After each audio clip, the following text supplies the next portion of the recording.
நண்பர்களே இப்ப என்ன ஆச்சுன்னா, ஜனநாயகன் மேல்முறையீட்டு மனுவை உச்சநீதிமன்றம் தள்ளுபடி செய்திருக்கிறது. அண்மை செய்தியாக பார்க்கிறோம். நண்பர்களே, அந்த சேனல் ஆரம்பிச்சு 1 வருஷம் ஆச்சு. சரியா இன்னையோட 1 வருஷம். இந்த பிரச்சனையை பத்தி நானும் பேசணும் பல நாளா நினைச்சிட்டு இருந்தேன். சரி 6 நாள் தான் நினைச்சிட்டு இருந்தேன். ஆனா சரி வெயிட் பண்ணலாம் தள்ளி போட்டுட்டு இருந்தேனா. ஆனா இன்னைக்கும் கோர்ட்ல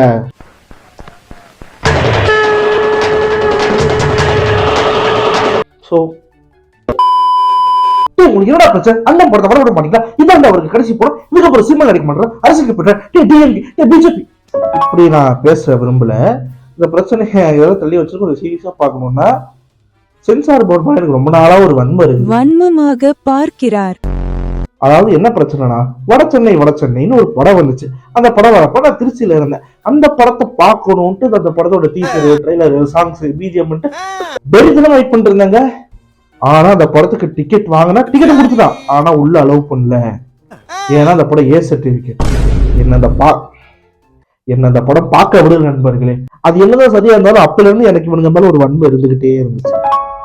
அதுக்கப்புறம் ஜிப்சி படம் வந்துச்சு, கட் பண்ணிட்டாங்க. அந்த படம் வந்து எனக்கு இப்பதான் ரீசெண்டா தான் தெரியும், பட் வந்துச்சு, அதையும் கட் பண்ணிட்டாங்கன்னு சொன்னாங்க. அதுக்கப்புறம் காஞ்சனா 3 என்ற ஒரு படம் வந்தது. அந்த படத்துக்கு அவங்களே டிக்கெட் கொடுத்து குடும்பங்கள் கொண்டாடுன்னு கமான்னு கூப்பிட்டு அந்த படத்தை பார்க்க வச்சாங்க நண்பர்களே.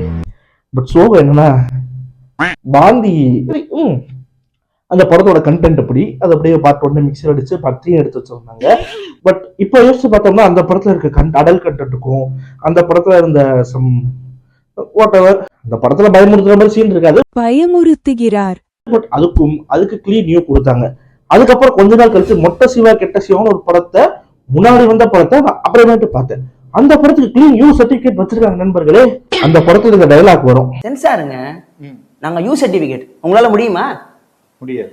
என்ன காரணம்? அந்த அருகதை இல்ல. ஓய் இல்ல. ஹீரோயின் இன்ட்ரோ கேங்கரப் பண்ண சொல்லி கேக்குறாங்க. நல்ல வார்த்தை. யூ ஆமா, குழந்தைங்க பாக்குறாங்க அந்த மாதிரி வார்த்தைகளை கத்துக்கணும்ல குழந்தைங்க. That is censor board for you. விவரம் தெரிஞ்சதுக்கு அப்புறம் காஷ்மீரி ஃபைல்ஸா இருக்கட்டும், கேரளா ஸ்டோரியா இருக்கட்டும், துரந்தரா இருக்கட்டும், அடுத்து இப்ப பெங்கால் ஃபைல்ஸ் எடுத்துக்கிட்டு இருக்காங்க, இதுவா இருக்கட்டும், எல்லாத்துக்கும் அப்படியே மேலோட்டமா பார்த்துட்டு சென்சார் அலோவ் பண்ணிடுது. அதுவும் எனக்கு பிரச்சனை இல்லை, இதுவும் எனக்கு பிரச்சனை இல்லை, அதுவுமே எனக்கு பிரச்சனை இல்லை, ஒண்ணுமே இல்லை.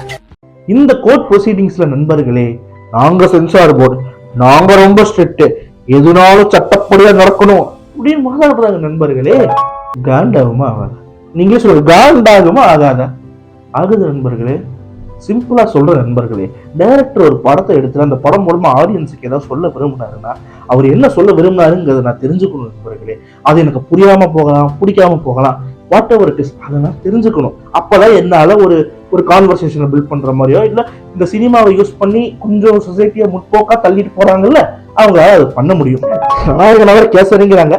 பட் அப்பார்ட் ஃப்ரம் தட், அது கமர்ஷியல் படமோ, மெசேஜ் உள்ள படமோ, நல்ல படமோ, கெட்ட படமோ, அந்த டைரக்டர் என்ன விஷன் எடுத்திருக்காரோ அந்த விஷனை தயவு செஞ்சு கூடுமான வரை வரவிடுங்க என்பதை தாழ்மையுடன் கேட்டுக்கொள்கிறேன்.